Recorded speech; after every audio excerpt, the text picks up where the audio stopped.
네, 별에는 밤 수업하도록 하겠습니다. 여기 앞에 방문객은 숙제예요. 자, 그럼 다시 별에는 밤을 보니까요. 지금 시작하는 것 마냥. 자, 우리 일단 윤동주에 대한 특징을 알아보고 싶은데요. 윤동주 뭘로 유명하죠?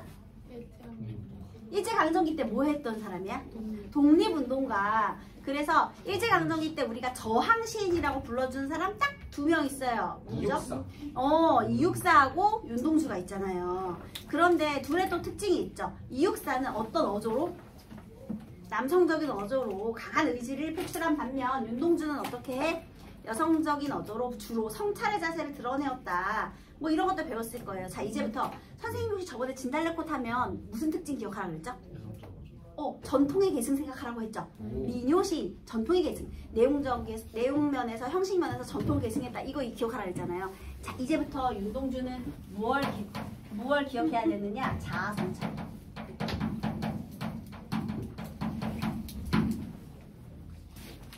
윤동주는 성찰을 통해서 너 지금 이렇게 살고 있는 게 맞아?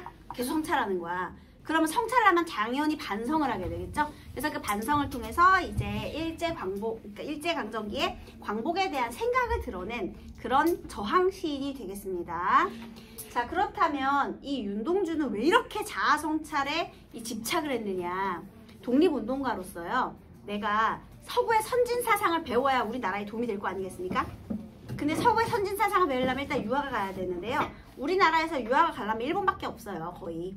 허가된 게. 그러면 일본으로 가려면 아주 큰 조건이 필요해요. 바로 창씨개명입니다. 내가 머리카락까지는 어떻게 잘랐다? 머리카락은 잘랐어요.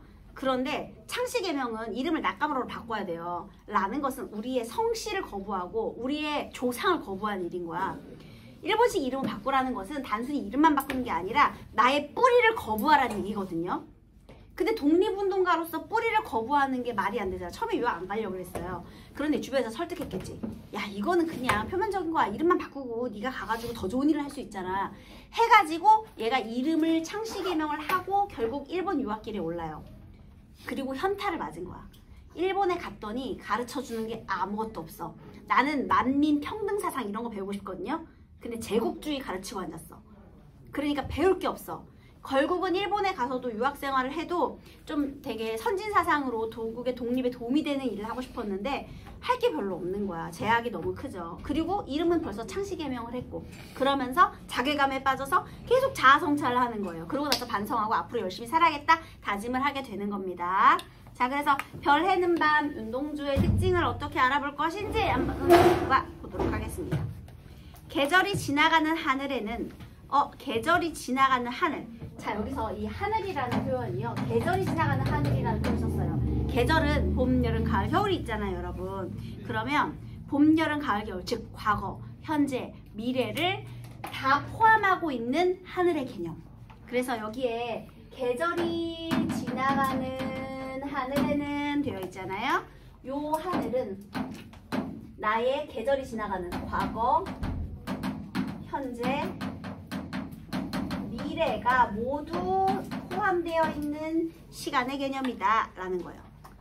이 공간에는 과거, 현재, 미래가 다 들어가 있는 거야. 거기에는 지금 현재는 뭐예요? 가을로 가득 차 있습니다. 현재는 가을. 이 모든 시간 중에서 지금 현재 가을이래요. 얘들아, 가을은 뭐 하기가 좋은 계절이냐? 뭐 하기가 좋은 계절일까요? 가을은요. 먹기도 좋은 계절이고요. 추수, 독서, 책 읽기. 윤동주에게는 뭐 하기 딱 좋은 시간일까? 성찰하기 좋은 시간입니다. 왜냐하면 뭔가 쓸쓸하잖아요. 그러니까 반성하고 성찰해보고 그런 게 좋은 시간이래. 그래서 지금 가을로 가득 차 있습니다. 얘들아, 가을은 근데 왜 쓸쓸하다고 하죠? 가을이 가지는 이미지. 왜냐면 낙엽이 떨어지니까 풍성하던 게 쓱 빠져버리니까요. 그래서 원래 가을이라는 시적 분위기 자체가 쓸쓸함과 관련이 있거든요. 그래서 지금 뭔가 쓸쓸한 이미지를 조성하고 그래서 자기 반성을 하려는 그런 모양새를 갖추고 있습니다. 나는 얘들아, 시적 화자는 표면에 드러나 있는 나죠. 그래서 지금 이 배경을 소개했어요. 계절이 지나간 하늘은 가을로 차 있고 그 다음에 일단 나는 시적 화자예요. 나는 아무 걱정도 없이 가을 속의 별들을 다 헤릿합니다. 니네 오늘 가다가 하늘 한번 봐봐. 요즘 날씨가 맑잖아요. 별이 그래도 조금 보여요, 여러분. 몇 개는 있더라고요. 북두칠성 한번 찾아보세요. 오늘 보일 거예요. 북두칠성 찾을 수 있거든요. 그래서 특히 가을 하늘이 맑고 청명하기 때문에 별들이 잘 보이잖아요. 자, 그러면 여기서 처음에는요, 이 가을 하늘에 있는 내가 무엇을 보았느냐? 별을 본 거예요. 자, 내가 별을 보았어요. 지금은 아직 걱정이 없고요. 그냥 가을 속의 별을 다 헤아려 볼 수 있대요. 그래서 저 별을 보다 보니까요. 가슴 속에 하나, 둘 새겨지는 별을 이제 다 못 해는 것은 헤아리다거든요. 쉬 아침이 오는 까닭이요. 내일 밤이 남은 까닭이요. 아직 나의 청춘이 다하지 않은 까닭입니다. 자, 다시요. 내가 이 별을 통해서 지금 무엇을 하고 싶으냐면은요. 내가 여기에 이 아름다운 별을요. 어떤 순수함, 이 아름다운 별을 내가 지금 하나씩 생각을 해봐요. 그런데 가슴 속에 하나 둘 새겨지는 별을 지금 다 세지 못하는 것은, 얘들아, 이 세상에 별이 얼마나 많아? 그치? 그러니까 당연히 다 셀 수 없어요. 저 하늘에 별 하나를 보면서 저 별 하나는 나의 추억이야. 그러면 저 별 하나는 뽀로로, 내가 어린 시절에 보던 뽀로로고, 저 하나는 내가 보던 헬로 카봇이고, 너네 어렸을 때 뭐 좋아했니? 저 하나는 파워레인저고. 솔직히 여기 있는 남자친구들 중에 또봇 장난감 하나씩 없었던 사람 있어요? 다 있었지. 옛날에 그 뭐 이렇게 변신시키는 그런 거 있잖아. 카봇인지 또봇인지 뭐 있잖아요. 그 엄청 비싼 거, 그 장난감. 그런 거 다 있었잖아. 여자들은 뭐 있었어요? 니네 주주 있었니? 주주? 아니에요? 그거 뭐지? 이렇게 열면 나오는 거, 하나씩 나오는 거? 여자애들 장난감 있잖아요. 이렇게 뭐 이렇게 동그란 공 같은 거에 들어있는데 이렇게 열면 하나씩 나오는 거. LOL. 아, 그거 봐봐. 너 여러 개 먹었죠? 애들 아마 다 그랬을걸? 그러니까 그 추억을 하나하나 이렇게 헤아려 보는 거야. 근데 이 세상에 별도 많고 추억도 많기 때문에 당연히 다 셀 수는 없어요. 그 모든 추억을 내 마음속에 다 담는다는 것 자체가 이상한 거야. 그러니까 당연히 못 세는데 얘가 거기다가 이유를 부여해요. 첫 번째는요. 내가 이 별을 내 마음속에 생각해 보는데 다 헤아리지 못하는 까닭이 있대요. 그 까닭은 뭐냐? 다 헤아리지 못하는 까닭, 다 못 세는 까닭. 첫 번째는요. 쉬 아침이 오는 까닭.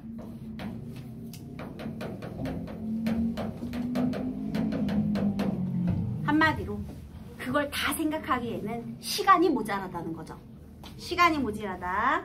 그러면 얘는 현실적인 제약을 말하겠죠. 또 별은 밤에만 있고 아침이 되면 사라질 거니까요. 시간이 부족하고요. 그리고 또 내일 밤이 남은 까닭이에요. 내일 밤이 남았다는 건 내일 해도 된다는 거죠. 그럼 꼭 지금 이거 다 세야 돼? 이건 마음의 여유가 있다는 뜻이에요. 급하지 않다. 내일 해도 되니까. 우리 이제 또 만약에 먹을 게 있어요. 그러면 치킨 닭다리가, 선생님은 그 BBQ 황금 올리브 닭다리를 좋아하거든요. 그런데 그게 이제 10개가 왔다고 생각해 보세요. 근데 내가 시간이 촉박해. 그러면 빨리 먹고 가야 되지만 시간이 없어. 그럼 굳이 빨리 먹을 필요 있어요? 그걸 내가 다 먹지 않는 이유는 내일 먹어도 되기 때문이에요, 여러분. 남길 수 있잖아. 그치? 그래서요, 뭐 지금 못 먹으면 내일 먹지 뭐, 약간 이런 느낌으로 그 마음이 지금 여유가 있는 상태라는 거. 그리고 아쉽잖아. 지금 다 먹어치우면 아쉽잖아. 남겼다가 다시 먹고 싶을 수 있잖아. 너무 좋은 거니까. 그래서 얘는 지금 이 아름다운 별을 한 번에 다 세서 끝내버리고 싶지 않은 상태예요. 또 아직 나의 청춘이 다하지 않은 까닭입니다. 청춘이 다하지 않았다. 한마디로 계속해서 그 미래를 추구할 수 있는 나의 많은 날들이 남았다. 얘는 희망을 잃지 않았기 때문이다. 미래를 꿈꿀 수 있는 나이라는 거죠. 여러분 아직 고등학교 시작도 안 했잖아요. 여러분에게는 아주 창창한 미래들이 많이 남아 있잖아요. 그쵸? 그래서 수학이 어려워도 아니 유형 해결형식 그 과제장조차도 왜 이렇게 어려운 거야? 수학이 왜 이렇게 어려운 거야? 여러분에게는 아직 많은 청춘들이 남아있어요. 그래서 토요일날 알라방 추천드립니다. 여러분 토요일날 10시 45분부터 알라방 질의응답 시간이 있어요. 그거는 숙제를 통과를 못한 사람만 나오는 게 아니고요. 질문하고 싶은 사람은 나와서 모르는 것 질문할 수 있는 시간이에요. 그래서 와서 질문하시고요. 나중에 우리 방학이 되면 아침 10시부터 시작을 하잖아요. 그때 오전 프로그램에 질의응답 선생님들이 많이 계시는데요. 여기에 특히 우리 그 고대 지금 재학 중이신 우리 학원 졸업생에 굉장히 말 많으신 선생님이 있어요. 남자 선생님이고 수학 선생님이라고 하는데요. 뭐 생기부 관리부터 물리, 뭐 화학 별 얘기를 다 해주는 남자 선생님이 있어요. 그래서 그 선생님하고도 이렇게 질의응답을 많이 하실 수 있거든요. 그래서 너무 사적인 얘기는 하지 마시고요. 뭐 잘생기지도 않았는데 왜 이렇게 애들이 좋아하는지 모르겠어. 근데 고 선생님이 이제 애들이 되게 설명을 잘해준다고 해서 애들이 되게 남녀노소를 부르면 다 좋아하거든요. 그 선생님을. 우리보다 더 좋아해요. 우리 일반 선생님보다 더 좋아하더라고. 근데 어쨌든 간에 그 선생님한테 도움을 받을 수 있으니까요. 여러분에게는 많은 미래와 청춘과 희망이 남아있기 때문에 질의응답을 적극 활용하시기 바라겠습니다. 그 다음 다시 그래서 별을 내가 다 세지 않는 여유가 있고 난 아직 희망이 있다 이렇게 얘기했어요. 자 이제부터 그럼 천천히 한번 추억을 회상해 볼까요? 별 하나의 추억과 이 별은 결국 무엇이 됐느냐? 별 하나의 추억과 그 다음 별 하나의 사랑과 별 하나의 쓸쓸함과 별 하나의 동경과 별 하나의 시와 별 하나의 어머니. 아 어머니. 다른 건 나 한 번씩 얘기했는데 얘는 2번 얘기했죠. 원래 너네 뭐 수련회 같은 데 가가지고 촛불 집회하면 여자애들 다 우는 거 알지? 평소에 뭐 엄마한테 그렇게 애틋한 것도 없었으면서 꼭 그런 데 가가지고 촛불 켜고 그러면 그렇게들 울어. 부모님 얘기하면 다 울죠? 원래 그런 거예요. 아니에요? 자 여기서 감정이 점점 어떻게 되는 거예요? 고조되고 있는 거죠. 자 그러면 얘네들의 공통점이 뭐야? 추억부터 어머니까지. 내가 애틋하게 사랑하고 그 다음에 아름답다고 생각하는 것들, 내 마음속에서 가장 순수하게 여기는 것들, 그런 거죠. 나의 추억, 나의 사랑, 그리고 지금 내가 느끼는 쓸쓸함, 또 내가 동경하는 것들, 그리고 내가 쓰는 시, 그리고 나의 어머니. 이렇게 나열을 했죠. 그 다음에 열거했고요. 그 다음에 동일한 시 구절을 반복했고요. 이런 표현법들을 쓰고 있네요. 자, 그 다음 어머니. 갑자기 여기서 산문체로 바뀌어버렸죠. 시행이 산문체로 바뀌었죠. 그래서 지금 얘네들은요. 이 별을 보고 떠올리는 거니까요. 이 별은 또 하나 어떤 역할을 하느냐. 바로 얘네들을 떠올릴 수 있는 회상의 매개체가 돼요. 그리고 얘네들에 대한 그 그리움의 내용을 여기 1, 2, 3, 4연에서 좀 더 구체적으로 설명을 해줄 거예요. 시적 진술이 산문적으로 변화를 해서요. 리듬감의 변화를 가져오고 있어요. 좀 지루할 수 있으니까요. 거기다가 산문체 바로 열고 리듬감의 변화 이렇게 적어주면 도움이 되겠네요. 어머님, 나는 여기서 이제 이 어머니가 이제 어머니한테 이렇게 이어지는 거예요. 여러분 갑자기 청자가 누가 됐어요? 막 고백을 하다가 이제 어머님이 청자가 되었죠. 어머님을 청자로 해서 얘기를 하고 있어요. 어머님, 나는 별 하나의 아름다운 말 한마디씩 불러봅니다. 그래서 별이 아름다움이 되는 거예요. 소학교 때 책상을 같이 했던 아이들의 이름들과 추억이죠. 또 폐, 경, 옥 이런 이국 소녀들의 이름과 자, 얘가 독립운동하면서 여기저기 돌아다녔을 거 아닙니까? 사실 있잖아요. 중국식 이름이 땡폐, 땡경, 땡옥 이런 이름을 많이 써요. 그래서 얘네들은 아마 저기 우리 선족 친구들 있잖아요. 그런 사람들의 이름이었을 거예요. 그래서 우리도 이렇게 이름 들었을 때 좀 이름이 낯설다 그러면 신기하잖아. 그래서 그런 추억 같은 것들을 회상하고 있는 거예요. 이런 소녀들의 이름과 벌써 애기 어머니가 된 계집애들의 이름.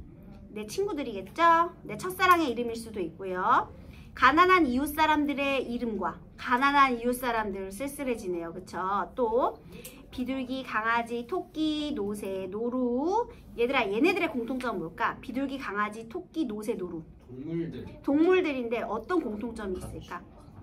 가축인데 좀 뭔가 기르는 건데 뭔가 보기 쉽다. 보기 쉬워? 얘네들은 막 육식하면서 누굴 공격하는 애들은 아니잖아요. 강아지 공격하지 일단 개새끼는 아니고요. 강아지 약간 어린 동물을 개의 어린이를 우리 강아지라고 하니까 뭔가 연약하고 그 강냥이 정도로 한번 생각해 주시면 좋을 것 같아요. 그래서 얘네들은 뭔가 여리고 연약한 존재들의 윤동주가 생각하는 여리고 연약한 동물들이에요. 공격성이 없는. 그리고 비둘기도 선생님 저는 이 세상에서 비둘기가 제일 싫어요 하는 친구들이 있을 거예요. 근데 여기에 나온 비둘기는 약간 평화의 새 같은 느낌으로 요즘에 생각하는 그런 닭둘기 이런 잡식스러운 그런 비둘기 말고요. 선생님도 그 부리에 대한 공포가 있어가지고 새를 엄청 싫어하거든요. 그렇지만 윤동주가 생각하는 비둘기는 우리가 생각하는 그런 비둘기가 아니라 약간은 여리고 순수한 그런 존재로서 여기에 들어가 있는 것이라고 생각해 주시면 되겠습니다. 그래서 거기에 이제 연약한 그런 동물들, 보호해줘야 될 뭐 그런 동물들도 생각을 해봤고요. 얘가 좋아하는 건가 봐요. 또 프랑시스 짬, 그 다음에 라이너 마리아 릴케. 여기 또 괄호 보세요. 프랑시스 짬이랑 마리아 라이너 릴케. 얘는 내가 동경하는 시인이겠죠. 이 프랑시스 잼, 그 다음에 릴케. 이 시인의 공통점은 뭐냐면요. 얘네도 되게 좀 불행하고 힘든 삶을 살았거든요. 근데 시련을 극복하고 내적인 그런 안정감에 대한 시를 쓴 사람들이에요. 똑같아. 자아성찰하면서. 얘네 되게 불우하게 살았는데 그러한 불우한 자신의 생을 이겨내고 그 다음에 또 자아성찰하면서 안빈낙도하는 삶을 추구한 그런 내적인 평화를 노래한 그런 시인들이거든요. 자기랑 비슷한 거 그런 시인의 이름을 불러봅니다. 자 그러면 여기서 아까 내가 이런 것들 얘를 사연에서 구체화한 거죠. 그쵸? 이렇게 사연에서 구체화한 거예요. 요 내용들을요. 근데 중요한 건 내가 이렇게 추억하고 싶은 존재들 그리움의 대상들이거든요. 그리움의 대상은 너무나 멀리 있대요.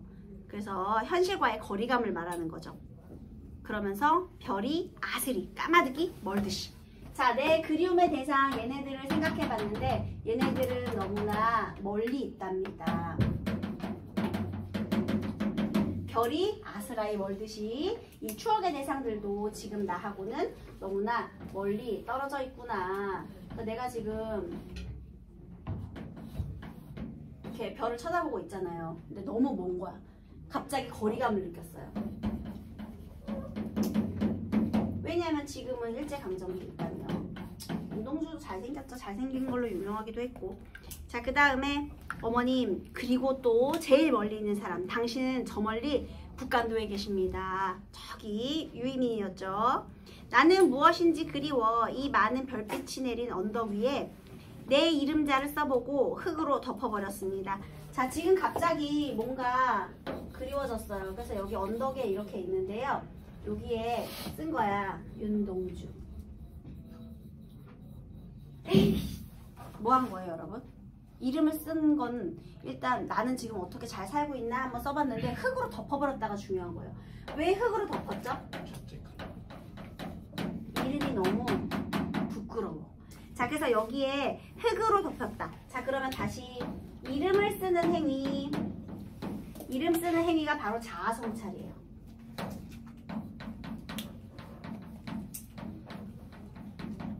그 다음에 흙으로 덮은 행위. 여기 왜 흙으로 덮었느냐. 따는 밤을 새워 우는 벌레는 부끄러운 이름을 슬퍼하는 대상입니다. 자, 지금 여기서 흙으로 이 이름을 덮어버린 이유, 이게 바로 무기력한 자기에 대한 자아성찰의 결과로 부끄러움을 느끼고 반성하고 있다라는 걸 알 수가 있는 거예요. 이름이 당당하면 막 걸어놨겠지. 플랜카드 걸듯이. 그런데 그걸 덮어버렸다는 건 자기가 부끄럽다는 뜻이거든요. 그래서 이 행위의 의미도 생각을 해보시고요. 그 다음에 여기에 밤을 새워 우는 벌레는 부끄러운 이름을 슬퍼한다. 얘들아, 밤에 벌레가 울어요. 자, 다시 지금 현실의 상황. 밤이 되었어요.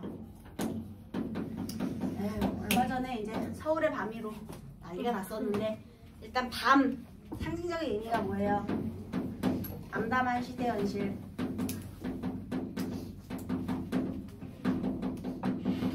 관점 하에 주권을 상실한 암담한 현실이 되겠죠. 그래서 여기에 벌레가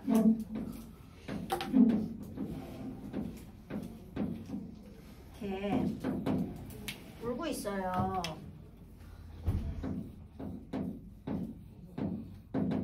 네, 운다고 해봅시다. 밤을 새워 우는 벌레예요, 여러분. 이 밤을 새워 우는 이 벌레는요, 이 밤이 슬퍼서 우는 거겠지. 암담한 현실 상황이 슬퍼서, 그치?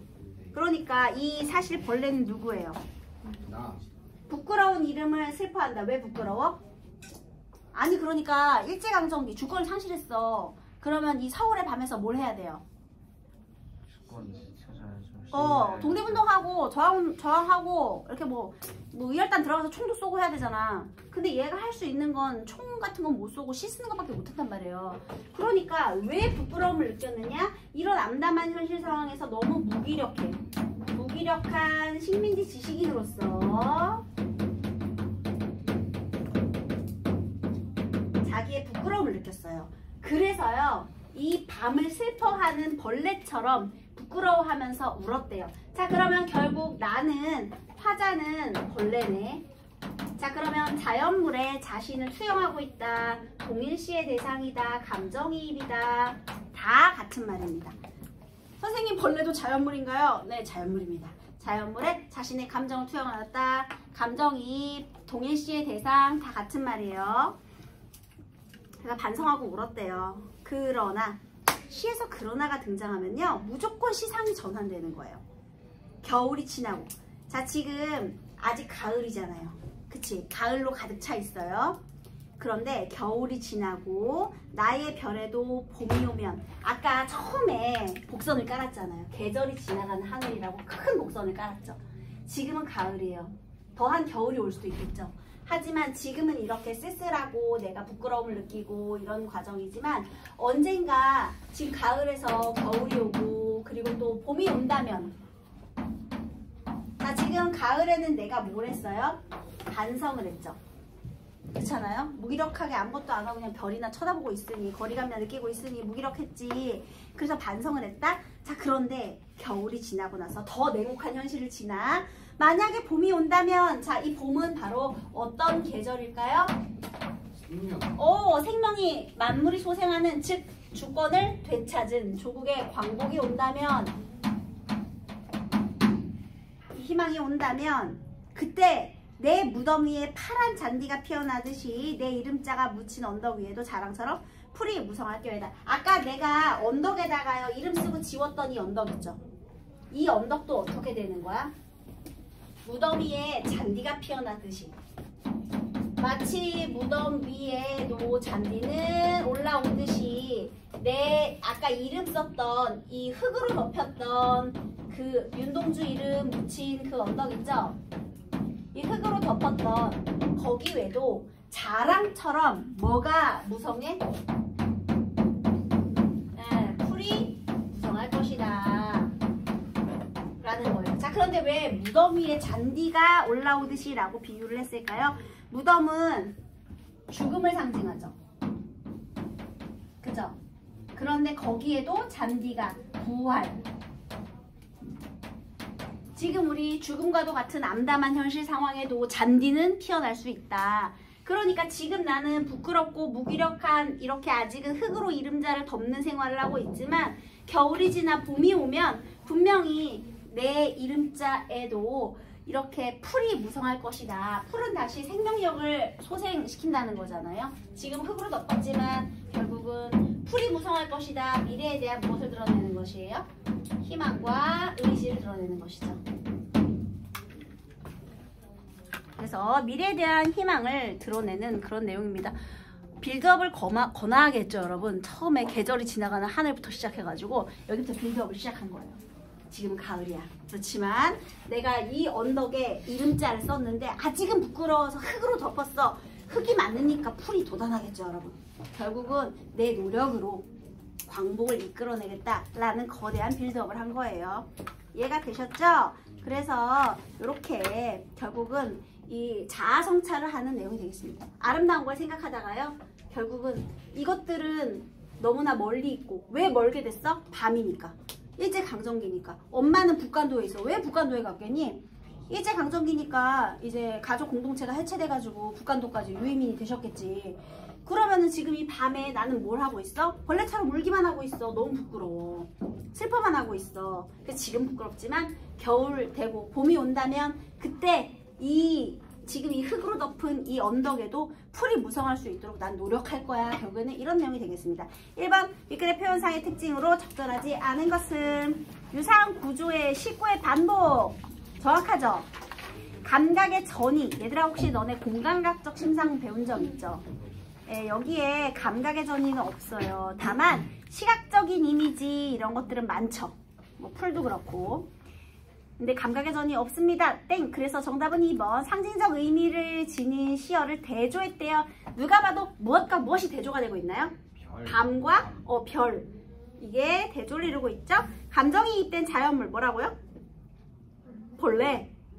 시상의 극적 전환. 그러나 지금은 이렇지만 저렇게. 그러나 자, 그 다음 화자에 대한 설명이 아닌 것을 골라라. 자신의 모습에 대한 부끄러움 때문에. 얘들아 이건 선생님 문제 푸는 팁 하나 쌤 알려주고 싶은데 아직도 적절한 것 적절하지 않은 것 틀리는 애들 엄청 많거든요. 지금 고등부 시험 기간 중인데 아직도 있어요. 선생님 적절하지 않은 것인데 적절한 걸 골랐어요. 적절한 건데 적절하지 않은 걸 골랐어요. 이거는 문제 풀 때 여러분들이 지금부터 사소한 습관으로 절대로 고칠 수 있는 거예요. 너네 선택지 옆에 표시 안 하니? 눈으로만 풀면 안 돼요, 여러분. 그 실수를 줄이려면 뭔가 스킬이 필요해요. 그러면 아마 이런 친구들 있을 거야. 다음 중 적절한 것은 아니면 적절하지 않은 것은 여기에 이렇게 일단 표시한 친구 있을 수 있고요. 선생님 이것도 하나 추천드릴게요. 뭐냐면요. 1, 2, 3, 4, 5 이렇게 있잖아. 적절하지 않은 것은 옆구리에다가 이렇게 하나 표시하세요. 적절한 걸 고를 때는 여기다가 옆구리에다 적절한 것은 문제가 이렇게 있잖아. 1번 문제가 이렇게 있고 선택지가 이렇게 있잖아요. 또 여기다가 하면 3번 같으니까 여기다 하지 마시고 크게 적절하지 않은 것은 그러면 여기서 적절하지 않은 걸 고르게 돼요. 이게 시각적으로 옆에 X가 쳐져 있잖아. 그러면 절대로 실수하지 않아요. 이거 은근히 꿀팁이야 얘들아. 문제 풀 때. 그래서 내가 좀 이렇게 자주 이런 실수를 한다. 적절한 거 적절하지 않는 거 이런 실수한다 그러면 문제 풀 때 이런 버릇 아주 사소한 거지만 되게 도움이 되니까 이런 것도 한번 해보세요. 옆구리에다가 적절하지 않은 거 크게 표시해야 돼. 작게 표시하면 왠지 이게 답 같으니까. 그러지 말고 이렇게. 자, 그럼 적절하지 않은 것. 자신의 모습에 대한 부끄러움 때문에 슬퍼한다. 어때요? 맞죠? 부끄러워서. 과거의 추억을 회상하며 애틋한 그리움. 여기 추억, 그리움. 그 다음 이상적 순수의 가치 지향. 얘들아 지향은 추구하는 거고 지향은 배척하는 거죠. 지향, 별을 지향했으니까 맞고. 현실 극복의 의지와 미래에 대한 긍정적인 관점. 여기 미래의 긍정적인 관점 맞네요. 부정적 현실에 대한 강렬한 비판의식을 직접적으로 표출. 당연히 땡. 틀렸습니다. 별에 대한 설명이 틀린 것을 골라라. 과거를 회상하는 매개체. 시적 지하가 지향하는 이상, 그리워하는 대상, 아름다운 과거의 세계 맞는데요. 교감을 나눌 수가 없어요. 왜냐하면 아스라이 멀리 있기 때문입니다. 그 다음 틀린 걸 골라라. 기억, 가슴 속에 하나둘 새겨지는 별, 여러가지 상념 맞고요. 쉬이 아침이 오는 까닭, 다가올 미래에 대한 기대감? 아니요. 이거는 그냥 시간이 모자라다는 뜻이에요. 땡! 그 다음 아직 나의 청춘이 다하지 않은 까닭입니다. 희망적 태도와 기다림. 미래에도 할 수 있으니까. 그 다음에 리을, 부끄러운 이름을 슬퍼한다. 무기력한 자신에 대한 반성 맞고요. 5번도 외적 상황의 변화 맞습니다. 시간이 흘러갔으니까요. 3문적 리듬을 가진 5이연을 삽입하여 4연에 제시된 그리움의 대상을 어떻게 했어요? 구체화했네요. 3문적 리듬이 5연이었나요? 미안합니다. 쌤 아까 4연이라고 썼니? 5연이었네? 미안해요. 네. 그 다음에 5연이었네. 미안해요. 그 다음에 일제강점기에 만주 북간도에서 태어나 성장한 윤동주 미안해요. 서울과 일본에서 유학생활을 하던 중에 무기력한 식민지 지식으로서 수많은 고뇌의 나날을 보내다 죽었대요. 자, 반어적으로 그려진 별. 아이 반어예요. 왜 별이. 별은 그냥 이상, 순수, 그냥 그대로입니다. 땡. 그럼 나머지가 맞겠네. 북간도를 통해 자전적 체험에 바탕을 두고 있다. 왜냐하면 북간도에서 만났던 여자애들의 이름, 패, 경, 옥 이런 거. 밤을 새워오는 벌레는 부정적 상황 속에서 고뇌하는 시인의 모습. 슬퍼하는 까닭은 실제로 할 수 있는 일이 없어서 광복을 바라는 의지가 자랑처럼 풀이 무성할 것이다 라는 희망찬 예언으로 맞는 소리가 되겠습니다. 여러분 앞에 부분 어디가 숙제예요? 방문객 숙제.